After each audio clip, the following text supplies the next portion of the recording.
Hello. My current life philosophy is lining more and more with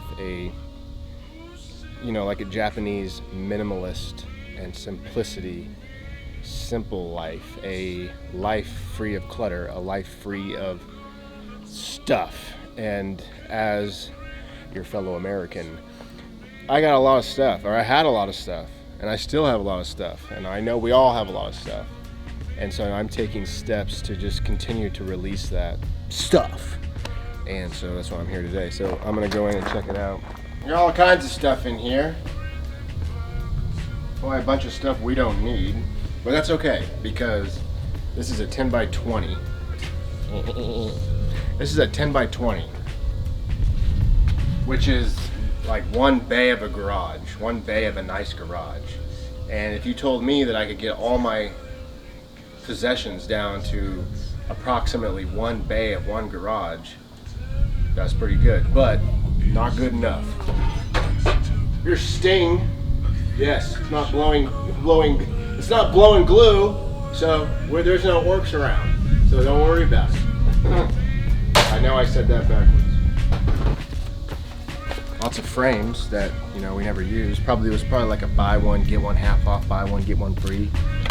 Well, they're going somewhere else. Camera bag, old camera bag. Actually has camera in it. Old Panasonic, first camera that I used to make many videos. Still works though. We have 3 Christmas trees. God forbid we get rid of those.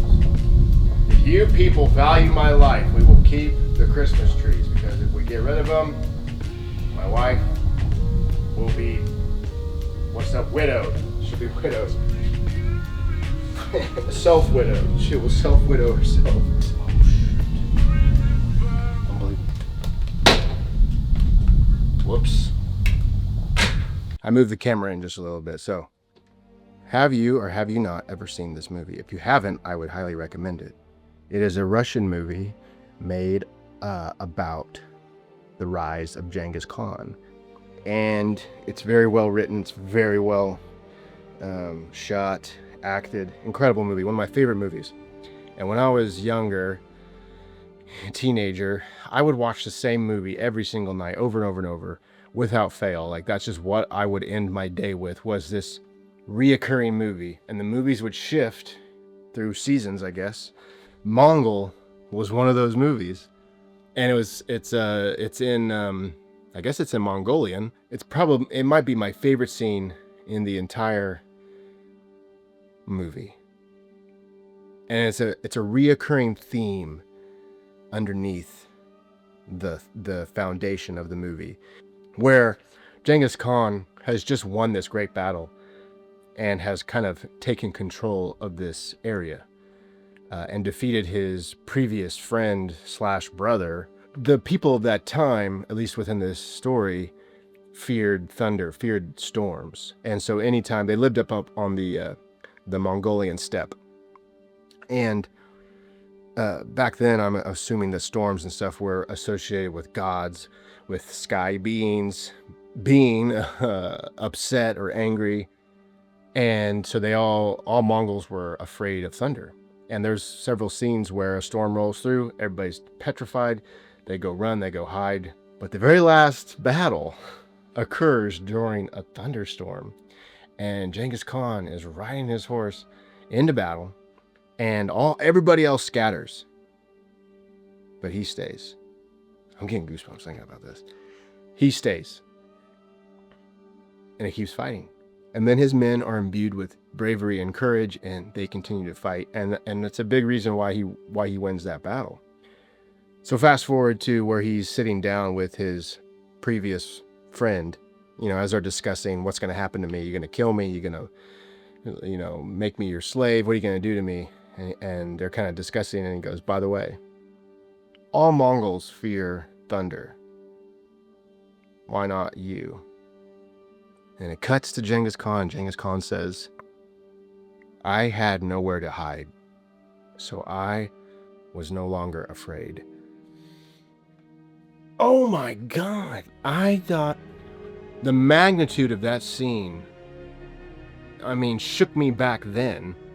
But it was almost as if a young teenage man wasn't able to comprehend. He could feel the weight, he could feel the energy around that scene, the implications of what that scene actually holds and proclaims, but didn't really know what to do with it or how to process it. And now all these years later, maybe I understand a little bit more. Because maybe that's something that I've been going through. And here's how I see it now. The way that I see it now is your ego wants to hide, and it's going to want to hide and protect itself with anything that it can get behind or get its hands on or control or manipulate. Your ego's going to want to hide behind wealth, right? Your ego's going to want to hide behind status. Those are big ones. Ego loves that. At least mine does.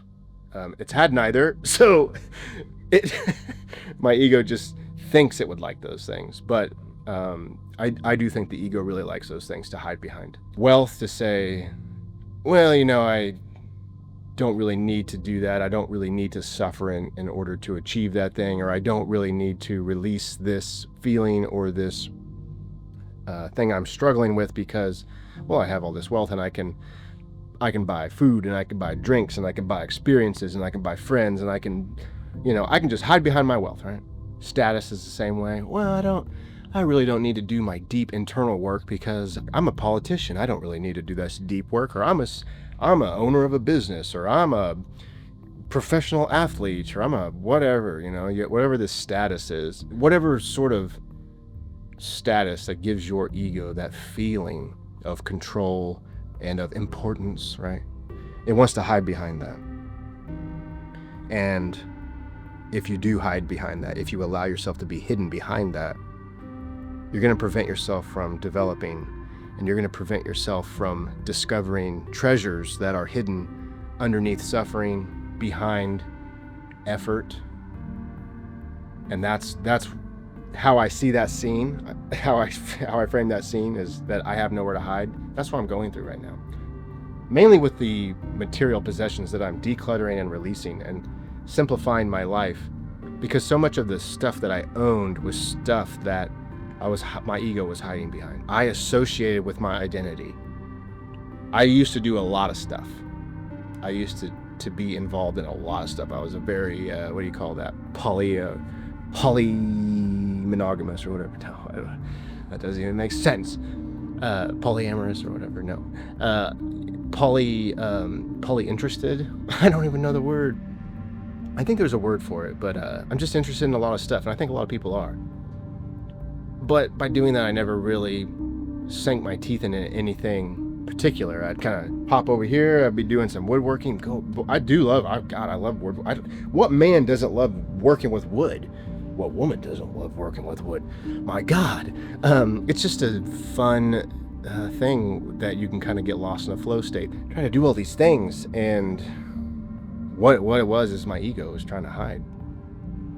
Steven Pressfield's famous for his concept of resistance, the force of nature that prevents all of us from pursuing or doing the things that we know that we're called to do. And I've always looked at resistance as a boggart from Harry Potter, right? Boggart is a formless spirit-looking thing that takes the form of whatever you fear most. So it's different for everybody. That's what resistance does. Resistance will take the form of whatever it needs to take the form of to defeat you, to prevent you from doing what you're supposed to be doing. It might come to you in a big, gruesome monster type of way where you're afraid of it. I don't want to do that. That's terrifying. It might come to you in like an elderly grandmother that's very maternal and loving and saying, hey, you don't have to do this today. You don't really need to sit down and write today. There's plenty of movies out there already. Whatever. Shut up! It'll take whatever form that it needs to take. Steven Pressfield also has another concept, and this is a tactic of resistance. And this is called the shadow career. And this is a action or a career or a path that someone will take it might be really close to what you should be doing, but it's not quite. It's not quite what you're supposed to be doing. And deep down, you know that. But it's safer. If you're supposed to be a writer, maybe you're a ghostwriter for somebody, another person that's trying to write a book. Or maybe, this is something I'm guilty of, I push off a lot of my responsibilities onto other people, particularly the people that are the closest to me. I'll tell them, hey, you need to start a YouTube channel. You'd be so good at it. Tell people, hey, your story's amazing. You should write a book. Whatever their dream is, I'll be so encouraging of it. Yet when it comes to myself, a lot of times I'll talk myself out of it, or, hopefully they make it. That way I don't have to make it. That way I'm not the one who's got to shoulder the burden of making all the money. I got to be the one that's successful. I got to be the one that stays up late at night. I got to be the one that grinds and grinds and grinds and gets denied and falls on his face over and over again, right? You do it. Hopefully you become the thing. Hopefully you catch the meme coin pump. Hopefully you learn the skill that will set us all free, right? Nope. Can't do that. Not as a man, not as who I am. It's I have to be the one to do that. So through the lens of those concepts and through the experiences of late of me decluttering and simplifying things and seeing that, man, do I have a lot of stuff that fragments and fractures my focus. Yet each time I release something, I just release it from my mind, I release it from my spirit. And the more I've done that, the more that I have reclaimed power, I've reclaimed focus, I've reclaimed energy, I've reclaimed destiny. That's what I've truly done. And it's not over yet, because there's a other side to this. The first side is the release, the letting go of the things, of the beliefs, of the wants, of the old ways of being. Yet there's an other side. The other side is the implementation of a new way of life, the addition of habits and disciplines and actions that you are called to do. And for me, the release is easier than the addition. What is a difficult or more difficult aspect is to add something. So if I said, I'm not going to eat food for 3 days, tough, it is tough, but I can do it. I've done it many times. But if I were to say, for the next 3 days, I'm going to go to the gym at 6:00 p.m., or a.m., whatever, whatever, I don't know. I'm going to go to the gym at this time for the next 3 days. 3 days might not be that difficult, but you expand it to 6. You expand it to 2 weeks. That gets difficult because things fluctuate, things change in your life. You think to yourself, is this important? Is this worth doing? I'm in the shift right now between release. I've released just about all I can release. There is some stuff, obviously we found some stuff in here today. There's a lot more in here I can release. There's a lot at the house I can release. There's projects that I can release that I want to work on so bad. They're just shadow careers. They're just shadow pursuits. They will not fulfill me in the way of what I should be doing if I were to do the thing I should be doing, which is making these videos, which is writing the stuff that's in my head, which is doing the deep work and the self-development that I know I should be doing. All of this, that is where I should be going and what I should be doing. And as I release all this, I understand. My ego has no place left to hide. There's nothing for it to hide behind. I have no status. I have no wealth. I don't even have a house right now. I've released so much of my possessions, my material possessions, and my ego just doesn't have anywhere else to hide. And there's no more excuses that it can run to, and there's no more little fantasies they can grab onto and think, well, maybe this will work out, or maybe she'll make it or he'll make it, or there's nowhere left to go.